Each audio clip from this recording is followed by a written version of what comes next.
Salut la compagnie, c'est Jules Melon et aujourd'hui on se retrouve pour un petit podcast qui va être très particulier puisque je vais vous parler d'une œuvre unique, totalement hallucinée qui a mis plus de 30 ans à être finalisée, à savoir Mad God du grand Phil Tippett, un homme très connu dans l'histoire du cinéma puisqu'il a bossé sur les effets visuels de Star Wars, notamment le premier. Après, il a travaillé avec Spielberg, avec Paul Verhoeven. Il a lui-même réalisé Starship Troopers 2, mais je crois que c'était un direct-to-vidéo. Donc il nous propose ici, à plus de 70 ans, son premier long métrage pour le cinéma. Et il s'agit d'une animation en stop-motion dans la plus pure tradition de son véritable maître, Ray Harryhausen, mais avec sa vision très particulière, son expérience, qui fait de ce Mad God une œuvre totalement cauchemardesque, horrifique et même au-delà, qui grosso modo va raconter l'histoire d'un homme en scaphandre avec un masque qui descend dans une cloche de plongée dans les profondeurs d'un monde dévasté, abandonné, où vivent des humains complètement désincarnés et des créatures monstrueuses dans tous les sens. Pourquoi cet homme descend là? Visiblement, il a une quête qui n'est pas personnelle, ça on le comprend au milieu du film. Il a été envoyé par un homme qui est véritablement présent d'ailleurs en live action, joué par Alex Cox, qui est un scénariste, acteur, metteur en scène, un gars qui a fait beaucoup de choses dans sa carrière. Parce que oui, on a quand même des actrices-acteurs qui jouent comme ça des personnages de temps en temps dans un monde qui a été animé avec soin pendant des années. Un projet que Phil Tippett a en tête depuis un bon moment et qui résonne comme une sorte, non pas de chant du cygne, parce que finalement on peut imaginer qu'il a encore des choses à raconter derrière, mais comme un témoignage de son propre travail au fil des années. Et c'est une œuvre qui va clairement au-delà de ce qu'elle raconte, parce que là j'ai fait le synopsis. Après, de toute façon, c'est clairement un film à visionner sur le plan esthétique et sur les émotions que ça va vous procurer, parce que même si on ne comprend rien, en fait on comprend tout, au-delà donc de l'intrigue. Et évidemment, sur un certain prisme de lecture, c'est absolument extraordinaire, puisque l'univers qui nous est dépeint ici, c'est un petit peu la représentation de tous les enfers possibles, de tous les cauchemars qu'on a pu se faire à travers l'humanité depuis la nuit des temps. Pas pour rien d'ailleurs que le métrage s'ouvre sur une citation biblique du livre de Lévitique, je crois, qui est à la fois présent dans l'Ancien Testament et dans la Torah, où on peut comprendre derrière ces mots ici la vengeance d'un Dieu qui a été déçu de l'humanité.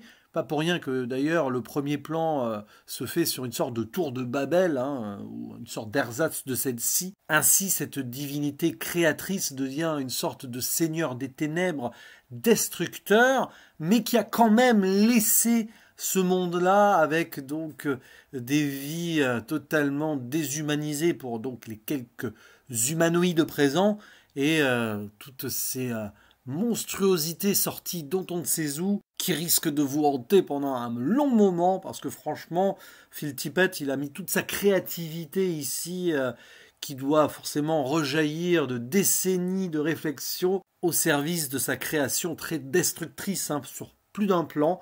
C'est assez étonnant d'ailleurs de voir ça, parce que je parlais de témoignages à travers les expériences de sa carrière, je pense qu'on en est là. Il nous propose une œuvre ultime qui est à la fois donc foisonnante d'idées, mais qui questionne la fin de tout. Lui qui a donc été témoin de la transition d'un cinéma plus mécanique, animatronique et tout, vers un destin plus numérique, les CGI, etc. Et c'est d'ailleurs très ironique de penser qu'il a travaillé sur Jurassic Park et qu'à la base il devait animer des dinosaures en stop motion. Mais finalement, Spielberg a préféré donc un aspect plus novateur à l'époque. Mais Tippett est resté quand même dans l'équipe technique pour gérer les premiers gros CGI de l'histoire du cinéma. On va simplifier un petit peu l'idée, mais vous voyez ce que je veux dire. C'est très fort de voir qu'il a été au milieu de cette transition Lui qui, enfant, a rêvé d'intégrer cette grande industrie faiseuse de rêves et de cauchemars, donc, après le visionnage de ce film intitulé Le 7e voyage de Sinbad, il avait 7 ans et rien qu'avec le visuel géré par Ray Harryhausen, voilà ce que ça donne. Et on le sent. On voit ici clairement l'hommage qu'il rend à son maître et on se retrouve dans un univers qui va convoquer plein de choses, des univers dystopiques comme l'ont fait auparavant Jeunet et Caro dans leur premier court-métrage, mais même à certains moments, on a des plans qui vont penser à la cité des enfants perdus, par exemple, notamment avec le personnage humain qui vit en haut. On a aussi ce feeling à la Jan Svankmajer, qui est un créateur tchèque qui a fait plusieurs œuvres hallucinées en stop motion. J'en ai une en tête, c'est le court-métrage Nourriture ou Food, qui est disponible sur YouTube et qui m'avait fait un effet mais absolument fou quand je l'avais découvert à l'époque.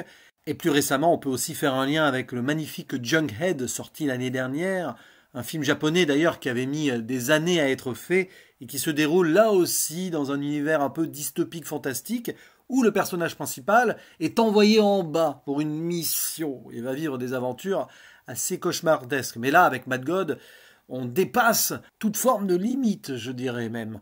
On est quand même aussi dans une fantasmagorie absolue qui peut rappeler l'univers de David Lynch, notamment sur son premier long métrage Eraserhead, jusqu'à l'apparition d'une petite créature qui naît là.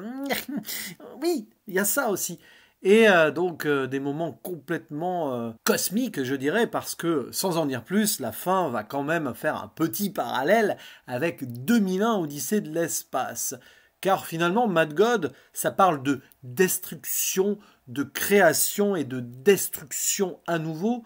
Clairement, ici, une œuvre qui fait une boucle, à la fois dans sa narration et son propos, même j'ai envie de dire, parce que nous avons ici une forme de mythe de Sisyphe au plus profond des 9 cercles de l'enfer.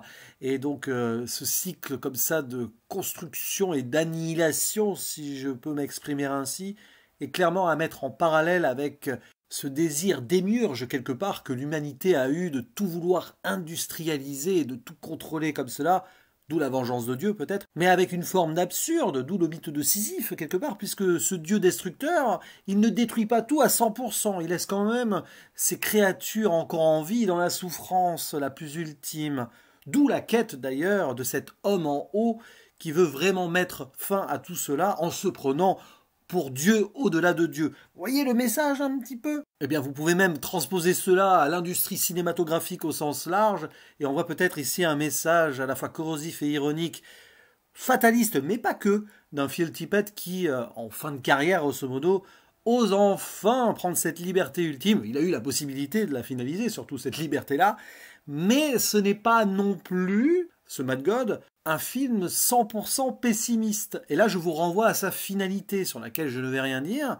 Arrivé au bout, vous vous dites que, pourquoi pas, après tout. Ce n'est pas non plus la fin.